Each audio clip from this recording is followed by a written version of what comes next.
आज का वीडियो आप सभी थर्ड ईयर के लिए काफ़ी शानदार है। आप लोगों को पता है कि 24 से 25 का मैं क्लास करा रहा हूं, लेकिन अभी एमपी में 1 महीने के बाद एग्ज़ाम भी होगा थर्ड ईयर का। तो मैं बता दूं, आप लोग अभी से प्रैक्टिस शुरू कर दें। जो भी मैं थर्ड ईयर की क्लास ला रहा हूं, यह आप सबके लिए भी काफ़ी यूजफुल होगा और आप सबके लिए भी दृष्टिकोण से मैं क्लास अब कराऊँगा यहाँ पे। बाकी मैं कंटिन्यू रिवीजन तो कराऊंगा ही, अभी कुछ क्लास आएगा जिसको आप लोग देखिएगा, बिल्कुल फ्रेश होगा। ठीक है, जैसे आज 2 क्वेश्चन जो लाए हैं काफ़ी इंपॉर्टेंट है। कई एक बार पिछले 10 साल में आप देखेंगे तो लगभग ये क्वेश्चन 8 बार पूछा हुआ है। ठीक है, तो आज की इस वीडियो के माध्यम से आप लोग देखिए, समझिए। चलिए शुरू करते हैं। कहता है गर्भ अवस्था के दौरान शरीर में होने वाले बदलाव, या आपसे पूछेगा कि गर्भ अवस्था के दौरान शारीरिक परिवर्तन को बताएं। ठीक है, यानी फिजियोलॉजिकल चेंज। ठीक है ना, physiological change during pregnancy. Pregnancy के दौरान एक महिला के शरीर में क्या क्या परिवर्तन आता है उसको यहाँ पे आपको लिखना होगा। ठीक है, प्रेगनेंसी के दौरान महिला के शरीर में कई शारीरिक बदलाव होते हैं। ठीक है ना, बदलाव या परिवर्तन वही होता है। तो आपसे एग्जाम में ये सीधा पूछता है 15 नंबर में या 10 नंबर में। तो अब तो क्वेश्चन का स्टाइल बदल दिया है। 15 नंबर का 3 क्वेश्चन एक ही क्वेश्चन में देता है, तो उसमें एक क्वेश्चन रहेगा 7 नंबर में देगा, सी ऑप्शन में। ठीक है, देखिए गर्भावस्था के दौरान बहुत सारे शारीरिक बदलाव होते हैं जो देखने को मिलते हैं, महसूस होता है। ठीक है ना, ये बदलाव हार्मोन, भ्रूण की वृद्धि और शरीर की नई ज़रूरतों के अनुसार होते हैं, जिसे नीचे सिस्टम के अनुसार विस्तार में यहाँ पे समझाया गया है। देखिए शारीरिक परिवर्तन जो होता है प्रेगनेंसी में, यह जो है बदलाव, कई एक बदलाव होते हैं शरीर में, कई एक बदलाव होते हैं। जैसे प्रेगनेंसी शुरू होता है एक महिला में, वैसे धीरे धीरे शरीर में बहुत सारे परिवर्तन होते हैं प्रेगनेंसी के फुल टर्म तक। ठीक है, अब ये जो बदलाव होता है ज़रूरी होता है, ऐसा नहीं है कि अपने आप बदलाव होता है और जो है ख़त्म हो जाता है। तो बदलाव तो होता भी है और ख़त्म भी होता है, लेकिन यह ज़रूरी होता है बदलाव। जैसे हार्मोन, समझ गए ना, हार्मोनल, भ्रूण, इन सब के वृद्धि और शरीर के ज़रूरतों के अनुसार यह बदलाव ज़रूरी होता है। ठीक है, क्योंकि महिला में जो प्रेगनेंसी होता है हार्मोन पर बहुत ज़्यादा डिपेंडेंट करता है। ठीक है, तो उसमें भी परिवर्तन होता है। साथ में भ्रूण जो होता है, भ्रूण के वृद्धि विकास के लिए जो है ज़रूरी होता है परिवर्तन। बात समझ गए, इसलिए गर्भावस्था के दौरान शारीरिक परिवर्तन ज़रूरी होता है। जब आप नीचे आते हैं यहाँ पे तो देखिए प्रजनन तंत्र में बदलाव। समझ गए, प्रजनन तंत्र के मतलब समझ रहे हैं कि जहाँ से महिला बच्चे को जन्म देती है उन तंत्र में, उन सिस्टम में, उन ऑर्गेन में बदलाव होता है। कैसे? यूट्रस का आकार बढ़ जाता है, लगभग 50 से 60 ग्राम का यूट्रस जो रहता है वह लगभग जो है 20 गुना तक बढ़ जाता है, यानी 1 किलो तक हो जाता है। ठीक है, ध्यान दीजिएगा। गर्भाशय की दीवार मोटी और मजबूत हो जाती है, सर्विक्स नरम हो जाता है। सर्विक्स का नरम होना गुडेल साइन कहते हैं। सॉफ्टनेस ऑफ यूट्रस, यह साइन गुडेल साइन होता है। ठीक है, वैजिना की दीवार मोटी और लचीली हो जाती है। समझ गए, स्तनों में वृद्धि होता है, निपल गहरे रंग के हो जाते हैं और दूध बनने की तैयारी शुरू हो जाती है। तो ये सब रिप्रोडक्टिव सिस्टम में होने वाला बदलाव है। ठीक है, ये सब रिप्रोडक्टिव। अब क्या होता है पता है ना, कि गर्भाशय का आकार बहुत बढ़ जाता है, गर्भाशय के दीवार मोटा मजबूत हो जाता है, सर्विक्स नरम और लचीला हो जाता है, फैलने लगता है सर्विक्स। वैजिना की दीवार मोटी और लचीली हो जाती है। स्तन में परिवर्तन आता है, स्तन में नसें दिखने लगती है, निपल जो है उभरे हुए हो जाते हैं, दूध उसमें बनने लगता है। तो ये सब जो है प्रजनन तंत्र में बदलाव होता है। ठीक है, जो बच्चे को जन्म देने वाला तंत्र होता है उसमें बदलाव होता है। आगे चलते हैं, हृदय तंत्र। हृदय में कार्डियोवास्कुलर सिस्टम में बदलाव होता है। कार्डियोवास्कुलर सिस्टम में कैसे बदलाव होता है, तो रक्त की मात्रा 30 से 50% तक बढ़ जाती है। जो एक नॉर्मल महिलाओं में रक्त की मात्रा होती है, डिमांड होती है, वह प्रेगनेंसी में बढ़ जाता है डिमांड। ठीक है, हृदय गति भी, महिला प्रेग्नेंट वुमेन को हृदय गति भी बढ़ जाता है। ठीक है, 10 से 15 बीट पर मिनट के हिसाब से बढ़ जाता है। नॉर्मल में हम लोग जानते हैं 72 होता है, तो 60 से 80 नॉर्मल मानते हैं। तो एक फीमेल जो प्रेग्नेंट होगी उसमें 90 भी हो सकता है हार्ट बीट, ठीक है। तो हार्ट बीट बढ़ा हुआ होता है। रक्तचाप शुरू में थोड़ा कम हो सकता है, समझ गए, और धीरे धीरे हल्का सा बढ़ता है। कार्डियक आउटपुट, हृदय द्वारा पंप किया गया रक्त बढ़ जाता है, यानी जो हार्ट रेट जो होता है बढ़ा हुआ होगा, तो जाहिर सी बात है पंप जो ब्लड का पहले हार्ट अगर 100 ग्राम कर रहा था तो अब हो सकता है 125 150 ग्राम हार्ट जो है ब्लड को पंप करे एक बार में, तो ये कार्डियक आउटपुट बढ़ जाता है। इसमें कभी कभी सूजन, एडिमा और हल्की सांस फूलना महसूस होता है, क्योंकि कार्डियक आउटपुट बढ़ा हुआ होता है, ठीक है। तो ये जो है हृदय और परिसंचरण यानी हार्ट और ब्लड सर्कुलेशन से रिलेटेड परिवर्तन होता है, जो कि आपको यहाँ पे मैं बताया हूँ, ठीक है। जाहिर सी बात है गर्भ में बच्चा पल रहा है, वजनदार बच्चा है, बच्चा को भी सब चीज़ चाहिए, तो ब्लड चाहिए, ऑक्सीजन चाहिए, सब चीज़ चाहिए, तो हार्ट और ब्लड तेज़ी से काम करने लगता है प्रेगनेंसी के दौरान। तो जब तेज़ी से काम करेगा तो रक्त की मात्रा भी ज़्यादा 30 से 50% तक डिमांड बढ़ जाता है, हृदय गति बढ़ जाता है, ब्लड प्रेशर थोड़ा सा स्टार्टिंग में कम होता है, कार्डियक आउटपुट बढ़ जाता है। बात समझ गए कि नहीं। तो ये सब परिवर्तन देखने को मिलता है प्रेगनेंसी के दौरान। और तीसरा है यहाँ पे रिस्पायरेटरी सिस्टम में बदलाव होता है, श्वसन तंत्र में बदलाव होता है। जो एक नॉर्मल महिला की जिस तरह रिस्पायरेशन करती है, जितना डिमांड है उससे कई ज़्यादा जो है बढ़ जाता है, परिवर्तन हो जाता है। यहाँ पे ऑक्सीजन की आवश्यकता बढ़ जाती है, क्योंकि अपने साथ बच्चे को भी जिंदा रखना है।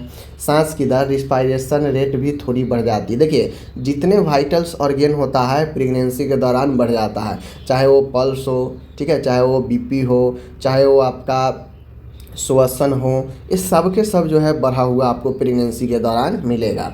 डायफ्राम के ऊपर उठना, गहरी सांस लेने में बदलाव हो जाता है, ठीक है, क्योंकि जो प्रेगनेंसी होता है तो डायफ्राम को नीचे से ऊपर की तरफ दबाव देकर रखता है, तो डायफ्राम पूर्ण रूप से जो है क्या होता है, नहीं उठ पाता है, जिसे महिला जल्दी जल्दी सांस भी लेती है प्रेगनेंसी में। गर्भवती महिला को जल्दी सांस फूलने का अनुभव हो सकता है, वही चीज़ जो मैंने बताया कि जल्दी सांस फूलने का अनुभव होता है, इस कारण महिला प्रेगनेंसी में जल्दी जल्दी सांस करती है। थोड़ा देर भी अगर चल लेगी तो थकने लगती है, क्योंकि डायफ्राम नीचे से क्या है, बच्चे के द्वारा प्रेशर लग रहा है डायफ्राम पर, तो डायफ्राम जो पूर्ण रूप से नीचे आता है वो नहीं आ पाता है, जिसे महिला जल्दी जल्दी सांस करती है, ठीक है। तो ये श्वसन तंत्र में बदलाव हो जाता है। बात समझ गए कि नहीं। आगे है चौथा, पाचन तंत्र में बदलाव हो जाता है। महिला का मितली, उल्टी, खासकर पहले ट्राइमेस्टर में, पहले 3 मंथ में उल्टी और मितली का अनुभव होता है। भूख में बदलाव, कभी ज़्यादा कभी कम लगने लगता है। एसिडिटी और जलन जो है आपको होने लगता है महिला को प्रोजेस्टेरोन हार्मोन के कारण। कब्ज बनने लगता है, आंतों की गति धीमी हो जाती है, इंटेस्टाइन मूवमेंट कम हो जाता है, मसूड़ों में खून आना भी हो सकता है। तो पाचन तंत्र से संबंधित बदलाव भी होता है, क्योंकि प्रेगनेंसी में इसीलिए हल्का हल्का सुपाच्य भोजन दिया जाता है, क्योंकि यहाँ पे एसिडिटी, हार्ट बर्न, कब्ज, ये सब की समस्या देखने को मिलती है। मितली, उल्टी, भूख में बदलाव, ये सब प्रेगनेंसी में देखने को मिलता है, इसीलिए पाचन तंत्र का जो है बदलाव, परिवर्तन देखा जाता है। समझ गए। मूत्र तंत्र में बदलाव, बार बार पेशाब आना। जो महिला प्रेग्नेंट होती है उसका फ्रीक्वेंसी रेट यूरिन का बढ़ जाता है, ठीक है, गर्भाशय के दबाव के कारण, यूट्रस के दबाव के कारण बार बार महिला जो है पेशाब त्यागती है। किडनी काम बढ़ जाता है, ठीक है, हल्की सूजन, फ्लूइड रिटेंशन भी हो सकता है। तो मूत्रीय तंत्र, देखिए जितना तंत्र है वो सब जो है यहाँ पे सिर्फ नर्वस सिस्टम छोड़कर, ब्रेन वाला सिस्टम छोड़कर, चाहे वो इंडोक्राइन सिस्टम हो, ठीक है, चाहे वो आपका यूरिनरी सिस्टम हो, रिस्पायरेटरी सिस्टम हो, कार्डियोवास्कुलर सिस्टम हो, ठीक है, ये सब के सब जो है रिप्रोडक्टिव सिस्टम हो, सारे सिस्टम में बदलाव आता है। तो सारे सिस्टम में आप लोग बदलाव को लिखेंगे यहाँ पे, समझ गए, सिर्फ नर्वस सिस्टम को छोड़कर, क्योंकि ब्रेन ज़्यादा यहाँ पे इन्वॉल्व नहीं रहता, ब्रेन में कुछ खास परिवर्तन नहीं होता है। ठीक है, यूरिनरी सिस्टम को समझ गए। आगे है हार्मोनल इंडोक्राइन सिस्टम में चेंज। देखिए इंडोक्राइन सिस्टम में जो अंतःस्रावी ग्रंथियां होती है उसमें कुछ हार्मोन है, हार्मोन में बदलाव आता है। ठीक है, तो इंडोक्राइन सिस्टम में हार्मोनल चेंज जो होता है उसमें बदलाव आता है प्रेगनेंसी के दौरान। प्रेगनेंसी के दौरान जो चेंज होने वाला हार्मोन है, परिवर्तन होने वाला हार्मोन है, उसमें HCG हार्मोन, जिसे ह्यूमन कोरियोनिक गोनेडोट्रोपिन बोलते हैं। HCG हार्मोन के फुल फॉर्म भी पूछा जा सकता है ऑब्जेक्टिव में। तो HCG हार्मोन का full form human chorionic gonadotropin, ठीक है, गर्भ की पुष्टि करता है। अगर यूरिन में HCG लेवल हाई है तो यह गर्भ के पुष्टि करता है। ठीक है लेकिन ध्यान दीजिएगा, अगर प्रेगनेंसी है तब तो ये हाई दिखेगा ही, लेकिन ये सही नहीं है कि हमेशा HCG हाई है तो प्रेगनेंसी ही है, क्योंकि हार्मोनल चेंज अन्य कारणों से, बीमारियों से भी होता है। ठीक है, प्रोजेस्टेरॉन, प्रोजेस्टेरॉन में क्या होता है, गर्भ को बनाए रखने में मदद करता है। ठीक है, जो गर्भ टिकता है तो उसमें भूमिका किसका होता है, प्रोजेस्टेरॉन का। और HCG क्या करता है, यह गर्भ की पुष्टि करता है कि हाँ महिला प्रेग्नेंट है या प्रेगनेंसी में है। तो HCG हार्मोन पुष्टि करता है, प्रोजेस्टेरॉन गर्भ को बनाए रखता है, मदद करता है। और एस्ट्रोजन जो हार्मोन होता है यह शरीर के विकास और बदलाव को बढ़ाता है। एस्ट्रोजन के कारण गर्भ प्रेगनेंसी के समय शारीरिक विकास और बदलाव में जो है बहुत भूमिका निभाता है। प्रोलैक्टिन हार्मोन क्या करता है, दूध बनने में मदद करता है। और प्रेगनेंसी के समय ये सारे हार्मोन जो है एक्टिव हो जाता है, इस सारे हार्मोन में बदलाव आता है। बात समझ गए, और सब अपना अपना रोल निभाता है। अब यहाँ पे इन हार्मोनों के कारण महिला प्रेग्नेंट रहती है तो मूड स्विंग करता है, थकान आता है, त्वचा में बदलाव आता है। तो ये सब कारण हार्मोनल चेंज होता है। ठीक है, अब हम लोग सातवां देखते हैं त्वचा में परिवर्तन। एक महिला जब प्रेग्नेंट होती है तो उसका स्किन जब आप दिखेंगे त्वचा, तो आपको दिखेगा कि कुछ परिवर्तन होता है, जैसे पिगमेंटेशन बढ़ा, चेहरा काला पड़ना, जिसे मेलेजमा कहते हैं। प्रेगनेंसी के दौरान गोरी से गोरी महिला का जो फेस होता है, शरीर होता है, वह हल्का सा जो है नरम हो जाता है। ठीक है, क्यों, क्योंकि इस समय पिगमेंटेशन बढ़ जाता है, चेहरा हल्का सा काला पड़ने लगता है, जिसे मेलेजमा कहते हैं। लीनियर नेग्रा, पेट पर काली लाइनें। आप प्रेगनेंसी के दौरान ये अनुभव करेंगे कि महिला के पेट पर काली लाइनें बनती है, ऐसे, ठीक है ना, ऐसे लाइनें बनती है, जिसे लीनियर निग्रा बोलते हैं। ओके, स्ट्रेच मार्क, स्ट्राई ग्रेविडेरम, पेट, जांग, स्तनों पर स्ट्रेच मार्क बनता है। ठीक है, पेट स्ट्रेच मार्क यह स्तनों पर भी दिखेगा, जांघों पर भी दिखेगा और पेट पर भी दिखेगा, जो स्ट्रेच मार्क होता है। ठीक है, त्वचा में चमक भी आ सकती है प्रेगनेंसी ग्लो के कारण। त्वचा काफ़ी सॉफ्टनेस हो जाता है, काफ़ी मुलायम हो जाता है, तो आपको त्वचा में ये सब परिवर्तन देखने को मिलता है। ठीक है ना, लीनियर निग्रा, पेट पर काली लाइनें बनना, पिगमेंटेशन बढ़ना, स्ट्रेच मार्क्स दिखना, त्वचा में चमक आ जाना। ठीक है, तो ये सब जो स्मूथनेस होना, ये सब त्वचा में परिवर्तन एक महिला को देखने को मिलता है। ठीक है, आठवां परिवर्तन ये देखा जा सकता है कि मांसपेशी और हड्डी तंत्र, मस्कुलो स्केलेटन सिस्टम, जो मांसपेशी और जो हड्डी तंत्र है उसमें बदलाव होता है। जैसे लिगामेंट ढीले हो जाते हैं रिलैक्सिन हार्मोन के कारण। जो रिलैक्सिन हार्मोन होता है, इस रिलैक्सिन हार्मोन के कारण लिगामेंट्स ढीले हो जाते हैं। पीठ दर्द होता है महिला का, शरीर का संतुलन बदल जाता है, चलने का तरीका थोड़ा बदल जाता है। देखते होइएगा प्रेगनेंसी में एक महिला बहुत स्लो धीरे धीरे चलती है, नॉर्मल से हट के। शरीर का संतुलन भी महिला का नहीं रहता है, पीठ दर्द ज़्यादा होता है ऐसे महिला का, लिगामेंट्स ढीले हो जाते हैं रिलैक्सिन हार्मोन के कारण। तो मांसपेशी और हड्डी तंत्र, मस्कुलो स्केलेटन सिस्टम में भी परिवर्तन आता है, जो परिवर्तन यहाँ पे है। ठीक है, आगे है नौवां है यहाँ पे नर्वस सिस्टम। नर्वस सिस्टम में भी बदलाव आता है। देखिए ब्रेन में बदलाव नहीं, नर्वस सिस्टम में बदलाव आता है, जिससे मूड स्विंग करता है, मन चिड़चिड़ापन होता है। ठीक है, नींद में बदलाव हो जाता है, कभी कभी चक्कर आता है। तो ये नर्वस सिस्टम में हल्का सा बदलाव के कारण होता है। तो ये हो गया आपका नौवां। ठीक है, 10वां है वेट गेन, यानी वजन में वृद्धि। अब ऐसे महिला वजन में वृद्धि होता है प्रेगनेंसी के दौरान, ये भी परिवर्तन है। देखा जाता है सामान्यतः 10 से 15 किलो तक वजन एक महिला का बढ़ जाता है। इसमें बच्चे, प्लेसेंटा, एमनियोटिक फ्लूइड और अतिरिक्त वसा शामिल होता है। आपसे ऑब्जेक्टिव में पूछ देगा कि समान तौर पर एक महिला प्रेगनेंसी के दौरान कितने वजन तक जो है वृद्धि कर सकती है, कितने वजन तक बढ़ जाता है प्रेगनेंसी में, तो 10 से 12 या 15 किलोग्राम। ठीक है, इसमें बच्चा, प्लेसेंटा, एमनियोटिक फ्लूइड और अतिरिक्त वसा शामिल होता है, इसीलिए इतना दिखाता है। ठीक है, तो वजन में भी वृद्धि आपको लिखना होगा। तो शारीरिक परिवर्तन ड्यूरिंग प्रेगनेंसी अगर पूछे तो 10 पॉइंट रखे पहले याद, दिमाग में 10 पॉइंट याद रहेगा तो आप ऑटोमेटिक इसमें क्या क्या परिवर्तन होगा सब में आप लिख सकते हैं। पहले पॉइंट याद करके रखें। ठीक है, आगे बढ़ते हैं। नेक्स्ट यहाँ पे अब आ गया माय डियर एंटीपार्टुम हेमरेज। एंटीपार्टुम हेमरेज जिसे हम लोग क्या बोलते हैं, एपीएच बोलते हैं, एपीएच, एंटीपार्टुम हेमरेज। ऐसा हेमरेज, ऐसा रक्तस्राव जो डिलीवरी होने से पहले ही होता है। ठीक है, जो गर्भ अवस्था के दौरान होता है। एंटीपार्टुम हेमरेज का मतलब है गर्भ अवस्था के दौरान, खासकर 28 सप्ताह यानी 7 महीने के बाद जनन मार्ग वैजिना से खून आना। यह एक गंभीर स्थिति हो सकती है और माँ व बच्चे दोनों के लिए खतरा पैदा कर सकती है। ठीक है, देखिए एक होता है पीपीएच जो कि पढ़ा चुके हैं, पोस्ट पार्टुम हेमरेज, जो बच्चे के जन्म के बाद हेमरेज होता है डिलीवरी के बाद, तो ये पीपीएच हो जाता है पोस्ट पार्टुम।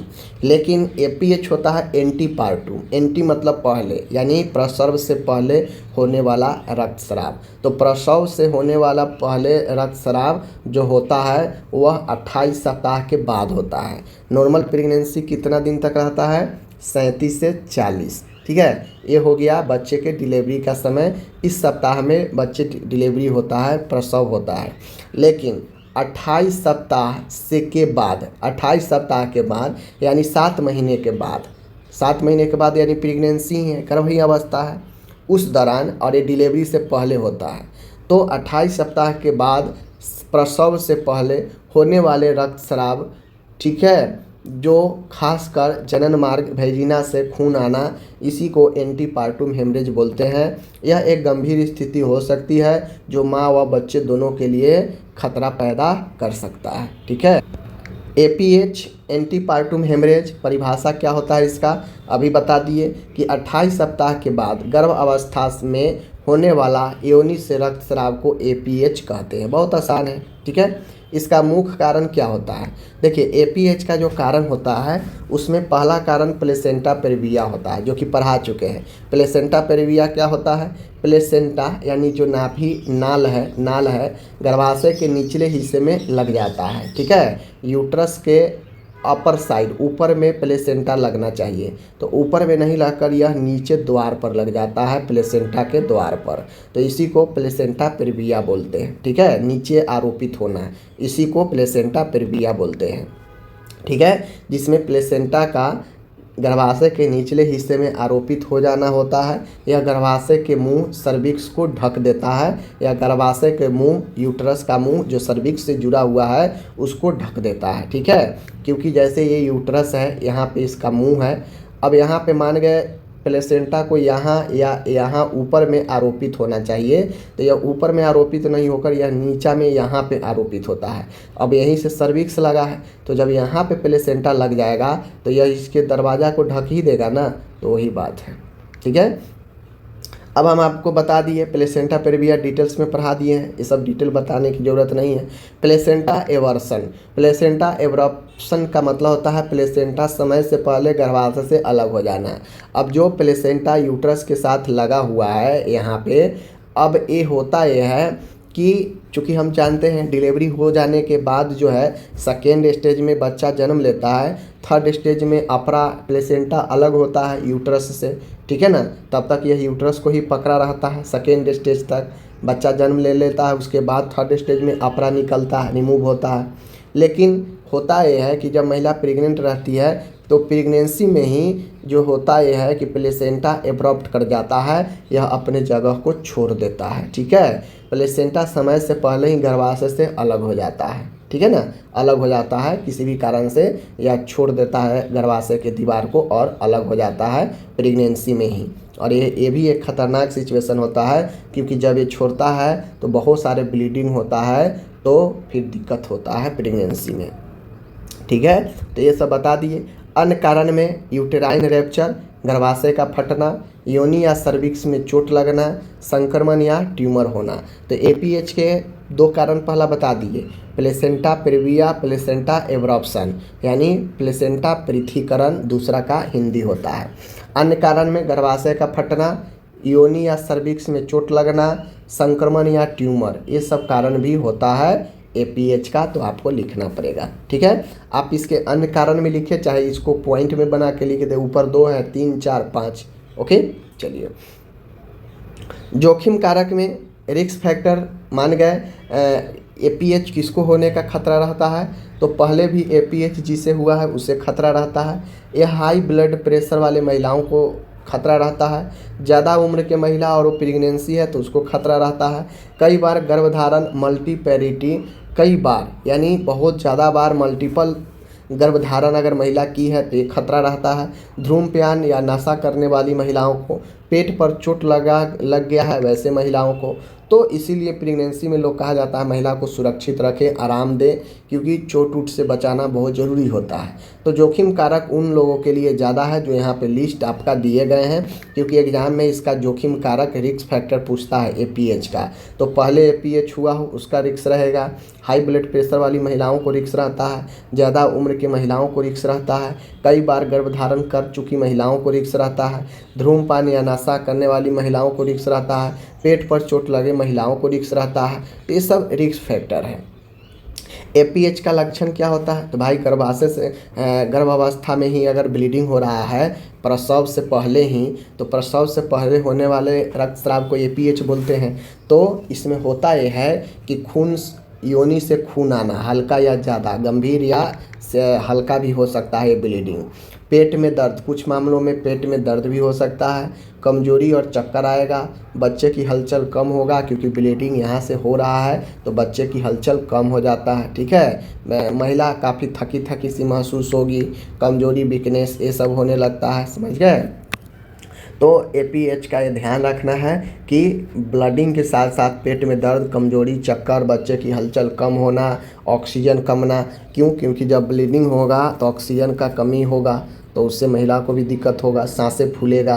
तो ये सब हम लोग सपोर्टिव लक्षण भी लिखते हैं। ठीक है, चलिए जटिलता क्या होगा, तो देखिए कॉम्प्लिकेशन माँ और बच्चे दोनों के लिए हो सकता है। जब ब्लीडिंग होगा तो महिला को भी दिक्कत होगा और बच्चा जो गर्भ में है उसे भी दिक्कत होगा। तो जटिलता में माँ के लिए जटिलता ये होगा कि माँ को एनीमिया हो सकता है, ब्लीडिंग होने से रक्त की कमी हो सकती है। महिला को शॉक का खतरा, यानी जो हाइपोवॉल्यूमिक शॉक लगता है बॉडी से तरल निकलने के कारण, तो वो शॉक लग सकता है। महिला के जान का भी खतरा हो सकता है ज़्यादा ब्लीडिंग से। ठीक है, बच्चे के लिए क्या जटिलता है, तो ऑक्सीजन बच्चे को कम मिलेगा, ऑक्सीजन की कमी, समय से पहले बच्चा जन्म ले सकता है ऐसे कंडीशन में, और बच्चे की मृत्यु का खतरा रहता है। तो दोनों कंडीशन में माँ और बच्चे दोनों के लिए खतरा है, इसीलिए ऊपर मैं आपको बताया हूँ। जांच कैसे की जाती है, तो अल्ट्रासाउंड जांच करें, ब्लड टेस्ट करें, फिजिकल एग्जामिन करें डॉक्टर के द्वारा, तो ये सब जो है जांच करके हम पता करते हैं। ठीक है ना। उपचार में क्या है, तो अस्पताल में अगर महिला को ले जाते हैं तो ज़्यादा से ज़्यादा बेड रेस्ट दें, आईवी फ्लूइड चढ़ाएं, यदि ज़रूरी हो तो खून चढ़ाएं। ठीक है, क्योंकि ब्लड जा रहा है तो तरल की भी कमी होगी, ब्लड की भी कमी होगी, तो आईवी फ्लूइड और खून चढ़ाएंगे। ठीक है, दवाई में टर्नेक्सा आता है जो ब्लीडिंग को रोकता है, टर्नेक्सा देते हैं। बच्चे और माँ को निगरानी रखें। ठीक है, और डिलीवरी अगर स्थिति गंभीर हो तो तुरंत डिलीवरी करवा दें। ठीक है ना, भले समय नहीं पूरा हो लेकिन स्थिति गंभीर है तो डिलीवरी कराना पड़ेगा।